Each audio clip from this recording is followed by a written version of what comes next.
Okay, so I'm going to get us started now. So, welcome everyone. Thank you so much for being here today and for joining another one of our Be Well Talks. So, the Be Well Talks is a series designed to discuss a variety of topics related to the experience of cancer. And so, today's talk is on navigating cancer, empowerment through challenges, acceptance, and control. And so, I'm very pleased to have our speaker today here with us, Dr. Jonathan Avery.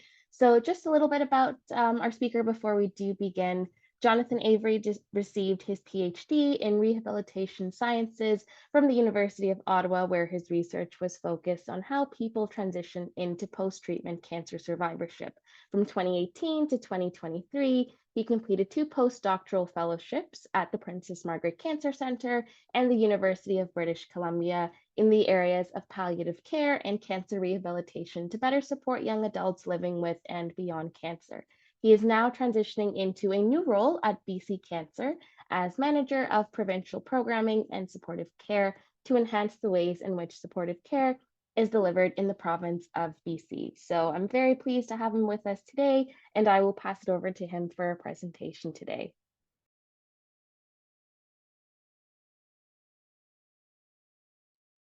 Thanks very much, Anisha, and hi, everybody. Sorry, I just had to unshare my slides because I didn't know how to unmute myself. So I'm just going to share my slides again. It is an honor and privilege to be here today, and thank you for that beautiful introduction. So I'm here to talk about my doctoral work, and just a quick shout out to Wellspring because Wellspring and I go way back. Even before I started my PhD back in 2012, I connected to Wellspring just to talk about cancer survivorship. So it's really cool that since 2012 and now 2024 that I've come back and to present some of my doctoral work. So it's really fascinating and a privilege to be here today. Um, Before I do begin, I do want to give a land acknowledgement. I'm out here in Vancouver. So the city of Vancouver is situated on the unceded traditional territories of the Musqueam, Squamish, and the Tsleil-Waututh Nations. And for all those on the call, if you've been out west to Vancouver, I live in the west end of downtown, which is a beautiful area very close to the beaches. And I often go for walks. I'm a big walker, and I always go around and reflect on sort of what it was like before, way back when, and what it is now. So I just wanted to give a sort of a shout out that I just don't do these land acknowledgements for the sake of doing it. That I do often reflect on sort of the colonial aspects and shifts in histories from colonization here in the West Coast and throughout Canada. In terms of disclosures, I have no conflicts of interest associated with today's talk. As Venetia did talk about in that wonderful introduction, I have a new role at BC Cancer as manager of supportive care programming. Again, what I'm talking about today has nothing to do with my role. It is strictly on my doctoral work, which I did way back and completed in 2018. In today's webinar, we're going to explore the concept of empowerment from the perspective of a group of cancer survivors who I worked with during my PhD work to gain some insights on their experiences of what empowerment actually is, how it's situated within a cancer care context. And their stories helped shape a model which I developed to really help those impacted by cancer to develop some practical strategies around managing both the physical and emotional aspects of their diagnosis. So I'll be talking about this today, and I'm really curious to see if any of this resonates with you here today. Empowerment is an interesting concept. It's connected to cultures, it's connected to ideologies, it's connected to all sorts of different things. Sometimes it resonates with people, sometimes it doesn't. So when I do talk about empowerment today, it is really situated with the people that I spoke with. And I do want to emphasize that it might not resonate with everybody. But again, I'm curious to see if it resonates with the people here today. So, and like I said, these interviews were the foundation of my doctoral work in rehabilitation sciences from the University of Ottawa, which I did between 2012 and 2018. Every time I start some of these talks, I always talk about who I am and what brings me to this work. So what brought me to supportive cancer care work, and why did I actually focus on this concept of empowerment? So in terms of who I am, I'm turned 42 in June. I have salt and pepper gray beard starting. So it's, I guess, the flavor of turning in, 42 and being in my 40s. I got married a couple of years ago. My wife and I have a baby on the way. We're very excited about that. I was born and raised in Canada, grew up in Ottawa. My family is Eastern European, and my grandparents immigrated to Canada in the 1920s to avoid all the possibilities of war and the eventual war that came to Europe during World War II. So I do come from an immigrant history, as most of us actually do in Canada. But I believe, a second generation born Canadian because my parents were born in Canada. In terms of what brought me to cancer care, it was actually a conversation I had with groups affiliated with Wellspring back in 2010 around cancer supportive care, cancer survivorship. And it was something that I really gravitated to. I don't have a history or direct history with cancer. My grandmother did pass away of cancer before I was born. But I really come to this work because of my own health struggles in the past, not cancer related, but what was always really got to me was this idea of not having support when you need it, and sort of the wait times and wait lists of getting that support when you needed it. So that really brought me to this work in supportive cancer care to really help people get that support that they need when they need it, which is really around this idea of empowerment, because empowerment, as we will see, is this idea about establishing control or mastery over a situation. And that was a word that it was always situated with me within my own health context around, again, getting that support when you need it, and how to gain control over the situation that you're in. So if you're struggling with anything, whether it's struggling with your mental health or struggling with a cancer diagnosis, is how do you gain control over your situation to help yourself get better or to help you deal with any of the challenges that you have. So that's what also brought me to the idea of empowerment within the cancer care system, because in cancer care, we often use the term empowerment to showcase one's ability to overcome the daunting aspects of the illness and its treatments. And when you think about it, it's this idea of being able to rise above, or to be that relentless fighter who took control and showed cancer who is boss, right? So that idea of how we use empowerment within a cancer care context is that idea of that relentless fighter. The war against cancer, cancer survivorship, being a survivor, is all around this idea of empowerment. And in the system, we actually also use it as an indicator of quality care, that we have provided the education, the guidance, and the support to the person so the person can go forth, be proactive in their care, and manage these challenges and manage them successfully. But when I was sitting there with that idea of empowerment way back in 2012, when I started doing my PhD work, I really started to think about what empowerment actually is.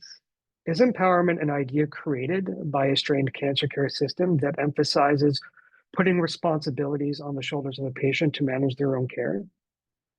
Or is something that empowerment that actually occurs, that people actually become empowered or experience empowerment through their cancer journey? And if it's true, if it is something that doesn't occur, how do people experience it? Or how do people experience it in the context of cancer care?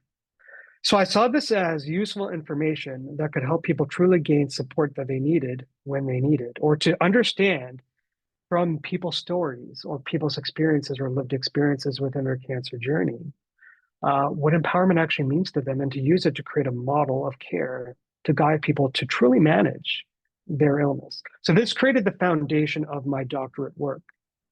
So throughout my doctorate work, throughout 2012 to 2018, I interviewed. So I sat down with a group of post-treatment head and neck survivors and post-treatment breast cancer survivors.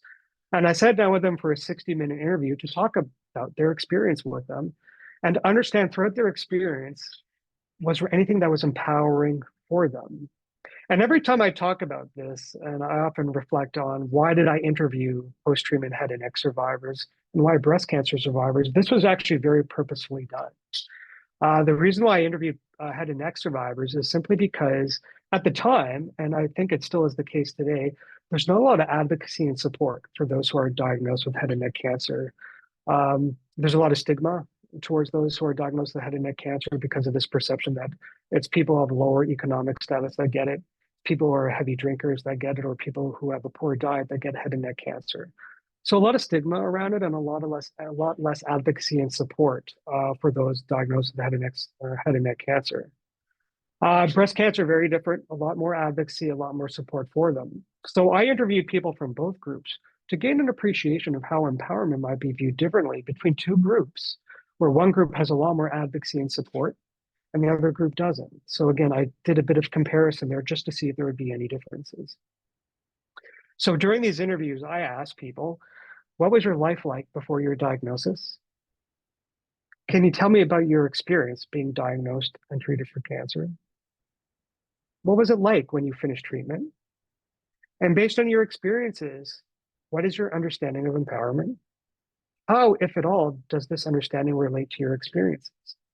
And all this was done to really gain an appreciation for whether empowerment is something that exists or something that was just created as a way to really put the locus of responsibility on you, on the patients, to take responsibility rather than the system really supporting you and helping you throughout your cancer experience and your cancer journey.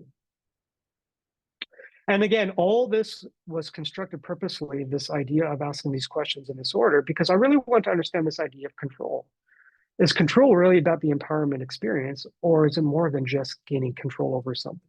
So all this was situated around, how did you lose control, during your cancer diagnosis? How did that impact you? What did you try to do to reestablish that control? And was that empowering for you? So again, is that empowerment experience really embedded in this idea of control? So this is what I found. And again, this is where I want to spend a good chunk of today's talk, is understanding how people talked about empowerment, how it helped them manage their illness, and how this might be able to help you throughout this. And I do want to provide a disclaimer too, is I'm not a clinician. So I'm a researcher who's now working in operations and management. So like I said, this was to help clinicians and to help patients as well, to again understand how to manage the difficulties that you might be going through as cancer survivors.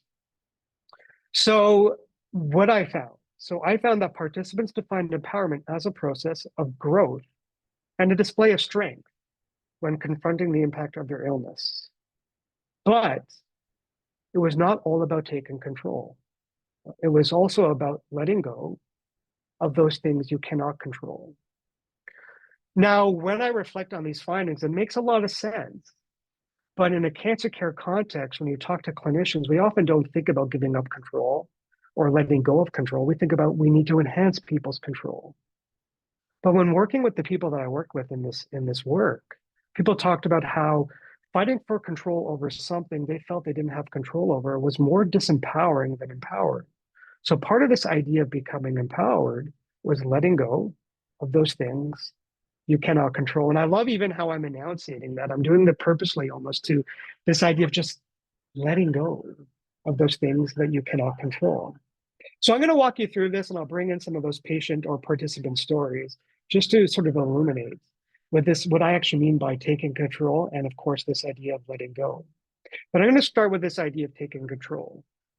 So for the people that I interviewed, and because this was a research study, so I refer to them as participants, what they told me is when they were diagnosed and treated for cancer, they felt a complete loss of control over their life, which again is not surprising. I'm sure a lot of you on the call today can relate to that. This idea of you were diagnosed and you've lost this complete control over your body, over your emotions, even over the reactions of other people to your diagnosis.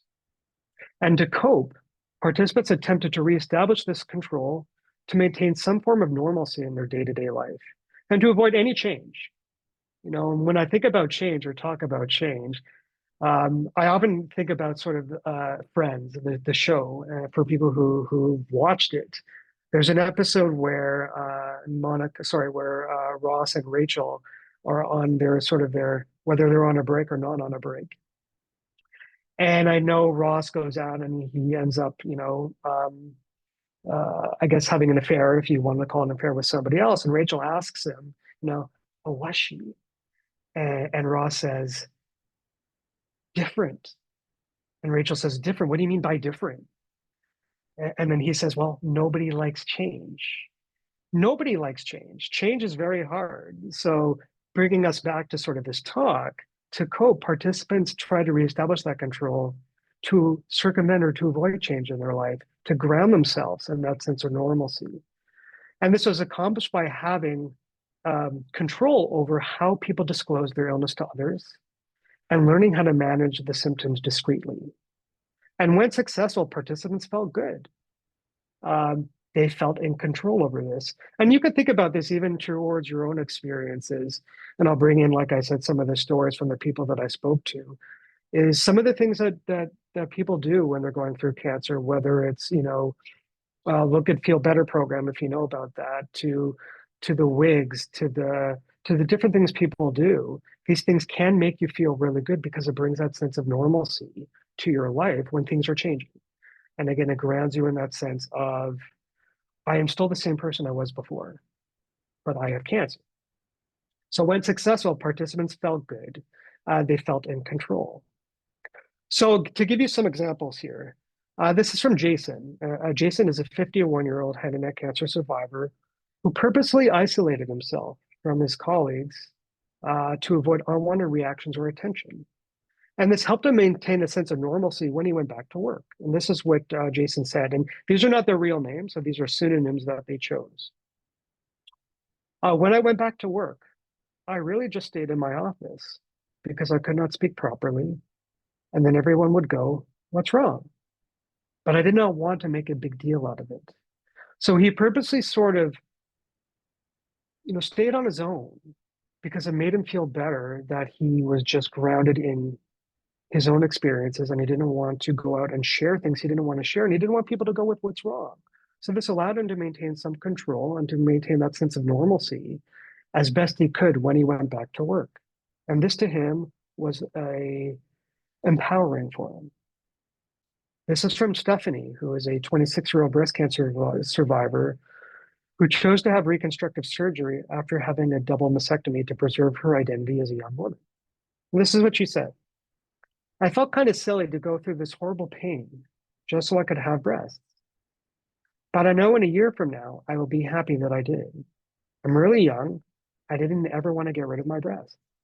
So again, there was this idea of taking control, of being proactive.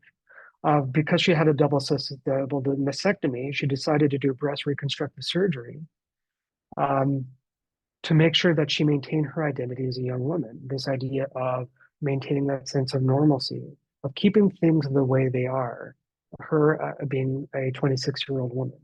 When they did things like this, they talked about this idea of becoming empowered, of taking control over the situation to maintain that sense of normalcy and to avoid any changes. But what about letting go? Like, where does this come in? Right? So letting go of those things you cannot control was something that came up quite strongly in the stories that people talked about. This idea of letting go of those things that you can't control. And there I go again. I'm speaking sort of very in a meditative state, letting go of those things that you can't control. So letting go occurred when participants learned what aspects of their illness they could not control, that they did not feel comfortable or confident, but they couldn't control it.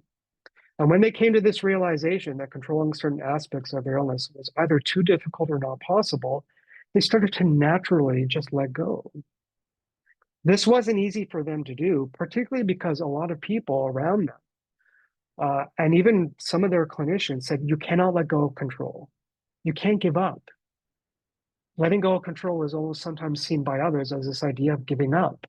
When for them, it had nothing to do with giving up. It just had coming to do with that realization that there's just some things that you can't control, that change is inevitable, that they're going through this big experience. And for them, they need to acknowledge that and also understand that change is going to happen and that you have to let go of those things that you cannot control.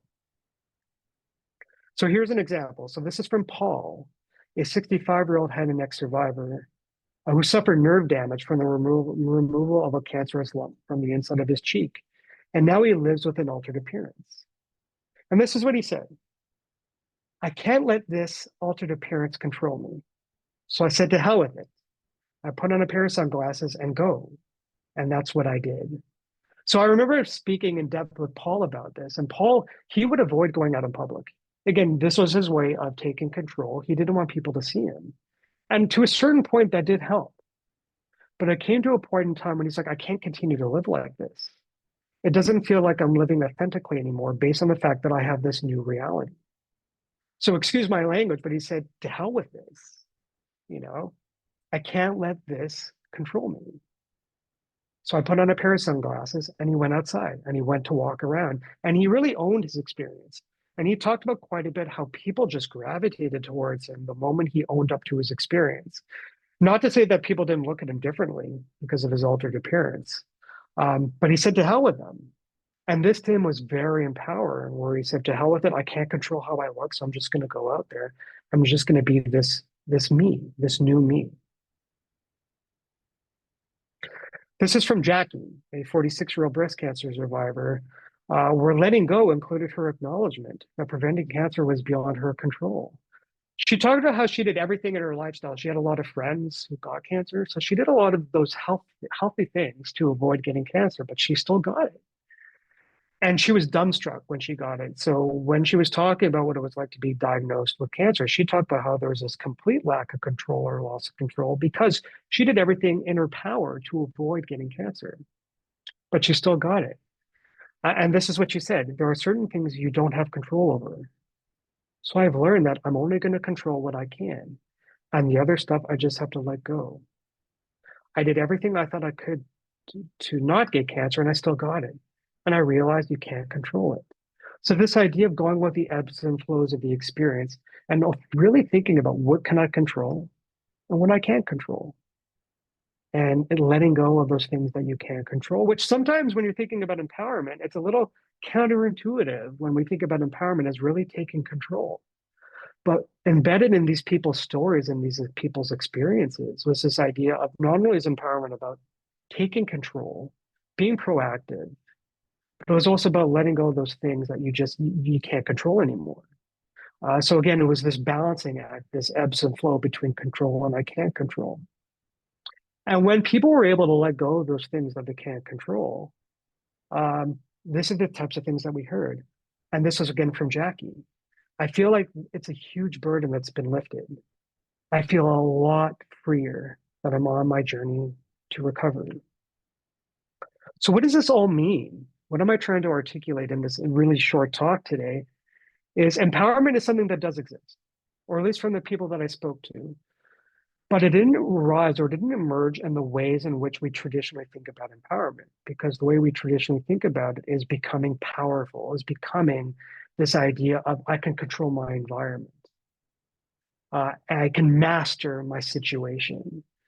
Empowerment, yes, emerged through this idea of taking control and gaining mastery over the situation, but it also emerged with the acknowledgement that there's some things you might not be able to master, and that's okay. And because it's okay, you start to let go of those things that you cannot control. And this idea of letting go then can be empowering, like in Jackie's quote here. I feel like a huge burden has been lifted. I feel a lot freer that I'm on my journey towards recovery. So again, that balancing act is where empowerment really situates itself. So it's about finding that balance, like I said before, of what one can control or can't control. And this is sort of the last example I'll give, and I'm happy to take questions that people have around this idea of becoming empowered. And I'll leave out my email address too, and people want to reach out, we could talk this through as well. Like I said, I'm not a clinician, but I'm happy to talk about this around your experience, whether this resonates with you or not. So this is from Sarah. She's a 49-year-old breast cancer survivor. Was at first apprehensive and refrained from disclosing her illness to her employees out of fear she would appear weak or worry others. And at first, this helped her maintain this sense of control and empowerment, that she was able to sort of maintain sort of the same relationship she's had before, until she's decided to forego this type of control and disclosed her illness. And this is what she said when she disclosed her illness. I was relieved that I told them, and I could just, be a bit more myself and let my guard down. It's made me more confident in who I am. These experiences have empowered me. So again, I really hope this shows sort of how empowerment can emerge both from taking control and letting go of control. And one of the things I'm really hoping to do in my work moving forward, not necessarily my position at BC Cancer, but to work with people, whether it's with cancer survivors or with clinicians, really understand that to help people is not necessarily about fighting for that control or trying to establish that control, but also understanding when to let go and the benefits of letting go and just embracing that experience. It sounds easy necessarily, but it's not that easy to do. And again, that's where I always wonder, how can this be applied to you or the people on the talk today? Um, does this resonate with you? Does it speak to you? Again, it might sound easy to do based on the people that I spoke with, but again, this idea of letting go is something that we don't tend to think about when we immerse ourselves in this idea of how do we become empowered through the illness experience. I'll leave it at that. I'll leave my contact information up here if people want to reach out to me. But I really want to thank Wellspring for their time today, and I love this series of talks. And it was a pleasure. So thank you very much.